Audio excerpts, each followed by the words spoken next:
pulled in every favor under the sun, like mates that I used to work with, people I'd been to university that are now living in Hong Kong, and I know they know this person, like ex-girlfriends. Like I pulled in every favor that I could in a desperate attempt to try and get as many good guests as I could, and it worked. This Audience Summit is brought to you in partnership with Podcast Notes, the best ideas from the world's best podcasts in minutes. Chris, welcome to the Grow Your Podcast Audience Summit, brought to you by the Lewis and Kyle Show. We're excited to have you on as a contributor. Thank you for having me here. Absolutely. Real quick, for everyone watching this on video or listening on audio, wherever they're at, could you tell us a little bit about yourself personally and a bit about your podcast, the when and why you started and what your mission of the show is? So I'm an entrepreneur from the UK. I've run nightclubs for 14 years. I've seen 1 million drunk people going in and out of nightclubs. And I went on a bunch of reality TV, blue tick on Twitter, free charcoal toothpaste, all the big stuff. And after that, kind of realized I wasn't really satisfying my own intellectual curiosity.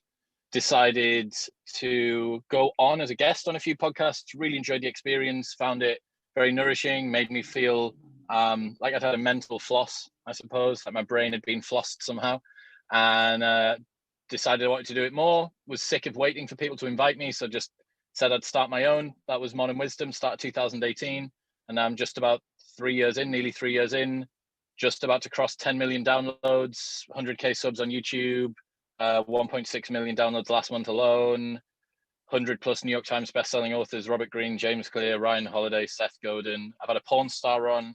I've had a guy who's messaging extraterrestrial intelligences.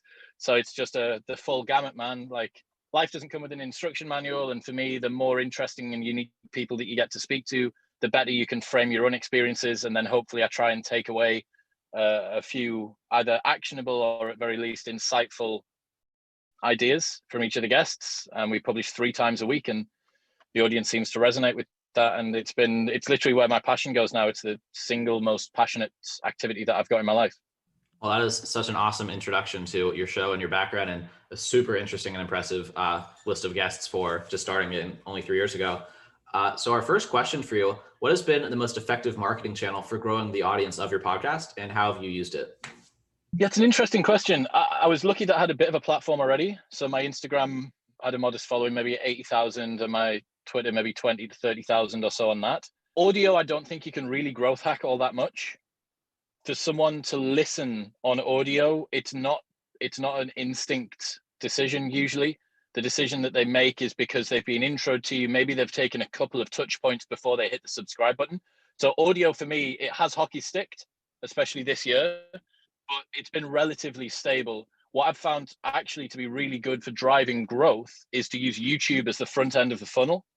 So if you have your YouTube driving new subs and just exposure by not only uploading obviously high quality episodes, but then clipping the episodes into some topical, good, more YouTubey length stuff, 5 minutes to 15 minutes. And some of those have done 500,000 plays. And then people go, oh, that was interesting. I wonder who that guy is. I'll watch the full episode on YouTube. I'll listen to maybe the full episode. And it kind of helps with that. Obviously, the challenge everyone's got is that there's no virality on audio platforms at all. So you're at the mercy of a very slow growth on there. But certainly YouTube will be something that I would use, clipping your episodes, using subtitled trailers and using a trailer intro for each one, because that will help retention on YouTube. And then you can repurpose that with subtitles with a meme bar and just put that on your Instagram. That can go on your Twitter. That can go tag the guest. Hopefully the guest will retweet it.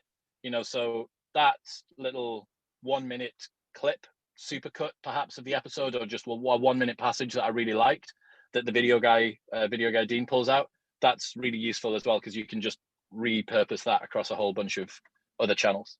So our second question for you, what are some underrated tactics you've used to attract listeners to your show? Focusing on guest quality from the get-go. I'm not convinced that that's underrated, but I think often people feel, especially new podcast hosts, they believe that they need to work their way up to big guests. I don't really believe that that's true. We all know a ton of podcasters out there who suck, but just happen to get big guests on. They've got no more reason to have guests on than you do, just because they've been around a little bit longer. So I went for high quality guests as quickly as I could. I had a big fat list of people that I knew that I wanted to get. And I started with big names. Having big names meant getting further big names down the line more easy. And it also signals to the audience, look, this is a podcast of high quality. The second ever episode I did was with the director of the CrossFit Games, Dave Castro. He'd only ever done 2 podcasts before that ever. And I managed to worm my way in there through networking. I pulled in every favor under the sun, like mates I used to work with, people I'd been to university that are now living in Hong Kong, and I know they know this person, like ex-girlfriends. Like I pulled in every favor that I could in a desperate attempt to try and get as many good guests as I could, and it worked. I think that not selling yourself short at the starting line is a huge mistake a lot of people make. Third question for you: how have you converted the listeners of your show into fans of your show? So you've attracted a lot of different people through YouTube and your Twitter and your existing following, but how did you convert them into fans and keep them coming back? Consistently publishing on the same days of the week is the most basic strategy, but it's what people need. We live our lives in routines. You probably do similar things most Mondays, as most Saturdays, as most Fridays. And if you can implement yourself as a part of that weekly routine, people will need you. They need you because they're used to every Monday, Thursday, and Saturday, people know there's a Modern Wisdom episode in their inbox on a morning. Like every Monday morning, there's a newsletter that goes out, et cetera, et cetera. So if you can embed yourself as a part of their week, you feel a lot more like a part of the community. I also try and give back as much as I can. So if there's ever a company that wants to work with me to give stuff away, for the first 100 episodes, I was constantly giving away free vouchers for this website, or a bunch of books, or a Kindle voucher, or whatever it might be, like tons and tons of stuff, because companies were coming and wanting to work with me. I didn't really kind of know what I wanted to do, and just doing a like and share on Instagram thing didn't feel so good. But instead I was just like, look guys, at the pre-roll of the episode, before I started doing adverts, I've got 5 of these protein shakers to give away, or I've got 5 books to give away, or I've got a £100 ASOS voucher to give away. Just do X, Y, Z, whatever it might be. Comment on the YouTube, go and follow this account, whatever it might be. And it really worked well. And it's got to the stage now, I think, because people have seen the growth slowly and consistently over time, that they have a big level of affinity. That's great. Kyle and I've started considering giveaways because they've come up frequently as a good way to kind of knock out a couple of beneficial marketing moves. The fourth question we have for you: if you could start your show over again, what would you do differently now with all of the knowledge you've accumulated of doing it for 3 years to grow it more effectively from the beginning? I don't think I'd change much, man. Like, I'm really, really happy with how the show's grown. I certainly think that a focus on YouTube, including clips from the start, would have done better. But there was a difficulty with that. Most people don't have the time to record their episodes, edit, research the guests, upload it, do the show notes, then get onto the ache of video editing as well, putting it on YouTube, clipping everything up, making sure the tabs are correct, creating a thumbnail. So I needed to wait until I got a video guy. I would certainly say find someone that believes in you as a podcast host that does video, and just give them half of your YouTube ad revenue for the rest of time. That's the deal that I've got with my video guy. He takes 50% of all of the ad revenue that we make. And for the first year, he was probably being paid, we were probably both being paid about like 20 pence per hour, maybe probably even less, probably like 5 pence per hour for the first year. But then this year, I think his full-time job and this are starting to rival each other for what makes more money. And that level of buy-in. So I would have focused on video clips sooner on YouTube, I think. But for the most part, man, I'm happy with how it went. 1 episode a week was sufficient while I was learning my craft, and now working up to 2 a week for the second year and 3 a week in the third year. I don't know what happens in year 8. I'm not sure how that's going to work, but yeah, I'm glad with it, man. I think it's a good strategy to follow. Pick a day, stick to it, publish it every single week. Go for high value guests early on. Use clips and YouTube to drive traffic on the front end. Use giveaways and a genuine care for the audience to drive brand affinity and fan engagement on the back end. Use the front little trailer, publish that, get people to retweet you, and make friends with your guests. Actually, that's something that I do because I'm a club promoter. But like, some of the people I've had on my show, I'm going away on holiday with Michael Malice to Russia next year. I'm going to go and see a ton of different guys out in America next year, like David Perel. I'm hopefully going to go meet up with him and Morgan Housel and all these other guys. Like, it's an opportunity to make the sickest group of friends and contacts. And obviously they'll send you more guests. They'll go, oh, dude, you got to speak to X, this guy. Like, this guy's just released a new book, blog, film, and they do the work for you. No, that's amazing. And that's really reassuring to hear that model that you've kind of laid out for yourself, because we've really had the similar approach of we're spending this first year just focusing on craft and learning how to make good content. And we haven't had the time to do the video editor. So if someone's listening to this and believes in the Lewis and Kyle show and is a video editor and wants to come up with an interesting revenue agreement, you've heard the terms and we could use your help.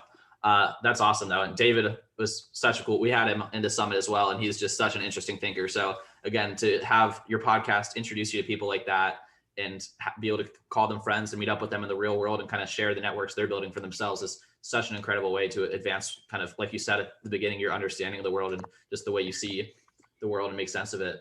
But our last question for you, if we gave you a free $1,000 courtesy of the Lewis and Kyle Show Audience Summit, just to do some creative campaign to attract listeners to your show, what would you do with the money? I'd consider taking time off to coach someone who wants to start their own podcast.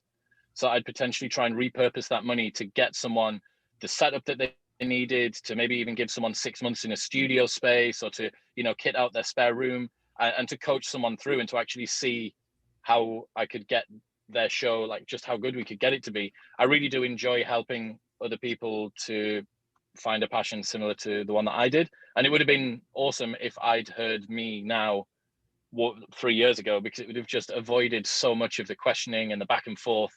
Even though I'm happy with how things went, there's an inevitable psychological price that you pay of just all the question asking, right? Is it, should I be publishing 3 times a week or once a week or this long or that long, this guest, whatever.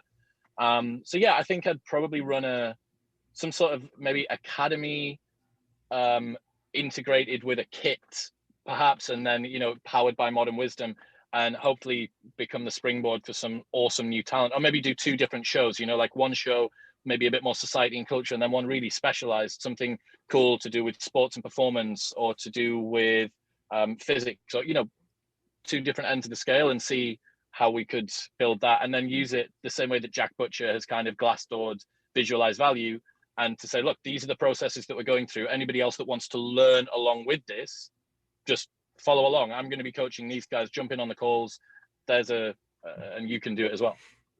Well, I was not expecting you to invent an entire podcast accelerator with that question, but I'm certainly pleased you did. That was a super creative answer, and such a very giving answer too, to use it to see how well you could help someone else launch a podcast and spread the positive impact that comes from just creating something like this and doing it successfully. But those are all the questions we had for you for this project. If people enjoy your answers, which I think they're very interesting and probably a good indication that you answer and ask good questions as well on your show, where should we be sending them? Modern Wisdom, wherever you listen, or Chris Williamson, wherever you follow people. Yeah, it's cool, man. I think that you guys are doing good work with this. It's a really interesting project, and hopefully everyone's going to take a ton of value from it. Absolutely. Well, thank you so much for your time. Pleasure. Thank you so much for watching this interview. I hope that you enjoyed it. If you did, please subscribe to our channel right here on YouTube. And if you feel like you learned something, share this episode on social media to help us grow our audience as well.